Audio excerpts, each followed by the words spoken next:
ዳጣ ገና ለማየት እንኳን በማትጠገብ በምትሳሳ ሰዓት ጎዳና የተጣለች ገና ጨቅላ እያለች በጨርቅ ተጠቅልላ ጎዳና የተጣለች ዳጣ ከ18 ዓመት ቆይታ በኋላ ቤተሰቧን ያገኘች ዳጣ ቤተሰቧንስ አግኝቷ ምን ገጥሟት ይሆን?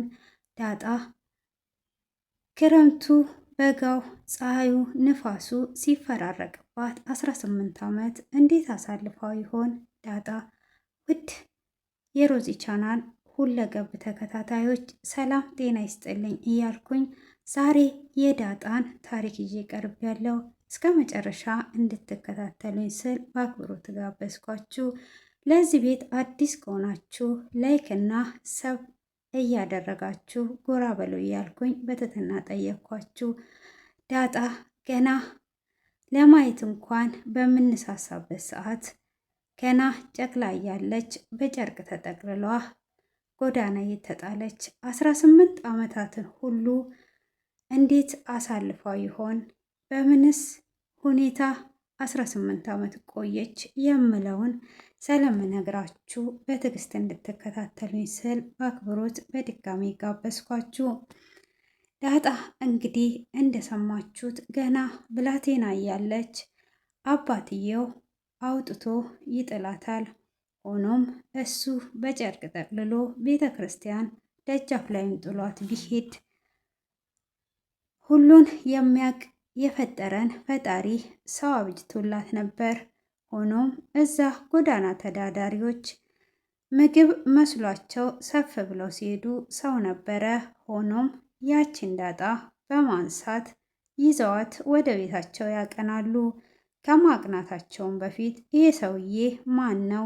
እንዴትስ ጨክኖ እችን ጨቅላ ሕፃን ሊጥላት ቻለ? በማለት ይከታተሉታል።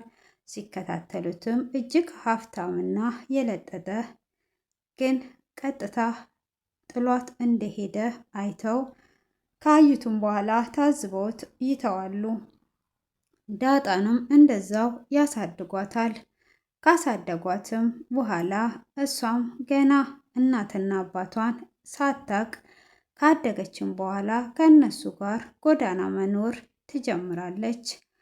እናቷንም ክዳነ ብረት በማለት ትጠራለች። ሆኖም ለምን ይመስላችኋል ክዳነ ብረት ብላ የጠራቻት? እዛ በር ስር ስለተጣለችና ስላደገች ክድዬ ብላ ነው የምትምለውም። ሆኖም እንደዛው እያደገች ጎዳና ላይ ሳለ አንድ ቀን ብሩኬ እራሱ ተበሳይቶ ጎዳና ላይ ቁጭ ብሎ ታየዋለች። ሆኖም የጎዳና ልጅም ሆና እሱን ለማጽናናት ትጠጋዋለች። ምንም አታስብ፣ እቺን ዓለም አጭር ነው የምንኖርባት በማለትም ስትመክረው እሱም እጅግ ይደነቅና ወደ ራሱ ያስጠጋታል። ምንም የቤት ልጅም ባትሆን ታማኝ ነበረች። ሆኖም እነሱ ጋር ካቀረባትም በኋላ እሷም እንደ ቤተሰብ እየሆነች እየኖረችም ሳለ እናትና አባት እንደሌላት አባትም ደግሞ እንደምትፈልግ ትነግረዋለች። ችግር የለውም እኔ አባት እሆንሻለሁ በእኔ ስምም ትጠሪያለሽ ብሎ ይላታል። እሷም እጅግ ትደሰትና በቃ አባት አለኝ ማለት ነው፣ የሚያስፈልገኝ እናቴ ናት፣ ዘረቢስ ነኝ እያለች እጅግም ተስፋ ስትቆርጥ ሞገስም ሲመክራት ነበር። አንድ ቀን ቤተሰቦችሽን እናገኛለን፣ ቤተሰቦችሽን ከማግኘታችን ወደኋላ አንልም፣ እንደምንም እንደምናገኛቸው ተስፋ አለኝ ብሎ ይላታል።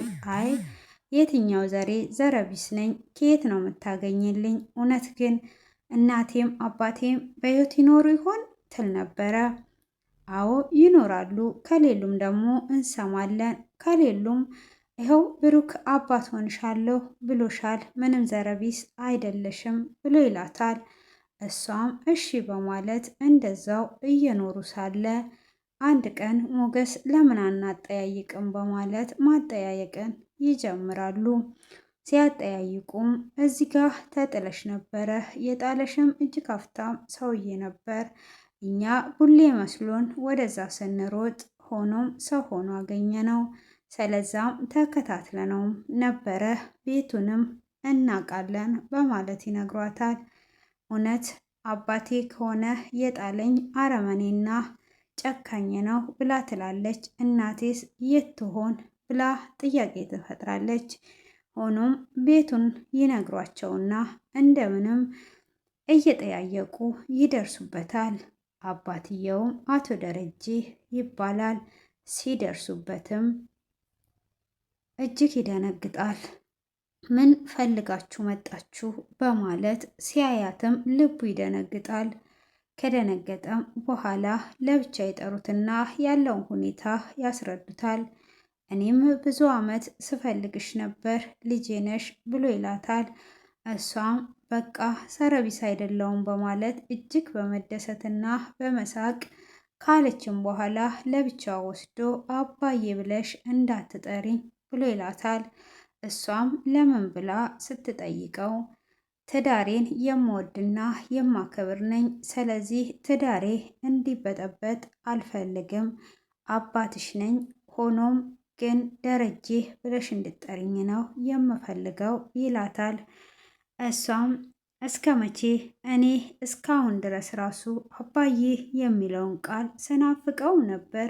ለምን እንዲህ ትለኛለህ ብላም ትጠይቀዋለች። ስትለውም አይ አሁን ላይ አይደለም ትዕግስት ይኑርሽ ብሎ ይላታል። እሺ እናቴ በሕይወት አለች ወይ ብላ ትጠይቀዋለች። ስለ እናትሽ እንዳትጠይቂኝ እኔ ልጄ ነሽ ብያለሁ። ስለ እናትሽ የምትጠይቂኝ አሁን አይደለም ብሎ ይላታል። እሷም እኔ ማወቅ አለብኝ እናቴን ማወቅ አለብኝ ብላ ብትለውም በፍጹም ስለ እናትሽ የምታነሺ ከሆነ ከዚህ እንድትሄጂ አረግሻለሁ ብሎ ይላታል። እሷም እሺ ብላ በትዕግስት እንደምትጠብቅና በኋላ ላይ እንደሚነግራት ይነጋገሩና ይስማሙና ወደዛ ቤት ትገባለች። ሆኖም እዛ ቤት ስትገባ የገጠማት ነገር እጅግ ከባድ ነበረ። ሆኖም አቢጊዳ የምትባለው እህት የማነሽ፣ ከየት መጣሽ፣ ወዴት መጣሽ ጥያቄዎች ታበዛባታለች። እሷም እኔ እዚህ ቤት ልኖር ነው የመጣሁት ምንድን ነው እሱ ብላ ስትል አቢጊዳ የማ ልጅ ነሽ? እንዴትስ አባቴ ሊያመጣሽ ቻለ ብላ ትላታለች። እኔ የጓደኛው ልጅ ነኝ፣ ስለዚህ እዚህ ልኖር ነው የመጣሁት ብትልም ማለኳከሷን አልተወችም። እዛ ቤት ያሉ ሁሉ በጥያቄ ያፈጣታል። ሆኖም አንድ የጓደኛውን ስም ይጠራና ጓደኛዬ ከሌላ ሰው የወለዳት ልጅ ነበረች፣ ቤተሰብ እንዳያቅ እዚህ እንድትቀመጥለትና እንድታድግ ፈልጎ ነው በማለት ያሳምናቸዋል። ሆኖም አቢጊዳ የምትባለው ልታርፍ ስላልቻለች እኔ ዲኤንኤ ምርመራ አስመረምራለሁ ትላለች ለብቻዋ በመደበቅ። እሷም እኔማ ይህን ነገር ጠርጥሬያለሁ የሚመስለኝ የአባዬ ልጅ እንደሆነች ነው በማለት ለእናቷም ብትነግራት እናቷ እኔ ይሄ ሁሉ ዓመት አብሬው ስቀመጥ ያልተጠራጠርኩት አንቺ እንዴት ብትደፍሪ ነው አባትሽን የምትጠራጠሪው በማለት ትቆጣት ነበር።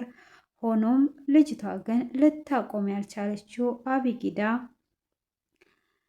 ዳጣን በመከታተል ዲኤንኤ ካላስመረመርኩ ብላ ብር ተበድራ ዲኤንኤ ለማስመርመር ታስባለች። ሆኖም ባሰበችበት ሰዓት ዳጣን በመከታተል ፀጉሯን በመውሰድ ዲኤንኤ እንዴት ነው የሚሰጠው ብላ ስልክ እየደወለች እያፈላለገች ነበረ። ያንንም ዲኤንኤ ለማድረግ በጉጉት እየጠበቀች ከእናትና ከአባቷ ተደብቃ ዲኤንኤ ለማድረግ አሰበች። ካሰበችም በኋላ ዳጣንም ፀጉሯን ለመቁረጥ ሌሊት ስትገባ ሰላም ደረሰችባት። ሰላም ስትደርስባት እጅግ ደነገጠች። ምን ትሰሪያለሽ በዚህን ሰዓት ብላ ስትላት አይ ቁርስ ላዘጋጅ ነው የተነሳሁት፣ አንቺስ ምን ትሰሪያለሽ በማለት ይፋጠጣሉ። ሆኖም ሰላም ከዳጣ ጋር ትተኛና የዛን ቀን ፀጉሯም ሳይቆረጥ ያልፋል። አሁንም አቢጊዳ ማረፍ ያልቻለች እንዴት አርጌ ፀጉሯን ልቁረጥ በማለት እሷኑ መከታተል ትጀምራለች። እሷን በምትከታተልበት ሰዓት ዳጣ ወደ ሽንት ቤት ትገባለች። ሽንት ቤትም ከገባች በኋላ አቢጊዳም ተከትሏት ትገባለች። ከተከተለቻትም በኋላ ለዲኤንኤ የሚሆነውን ነገር ፀጉሯን እሷ ስታበጥር ገና ሳትጀምር ነበር የደረሰችው። ሆኖም እንዴት ታረጋ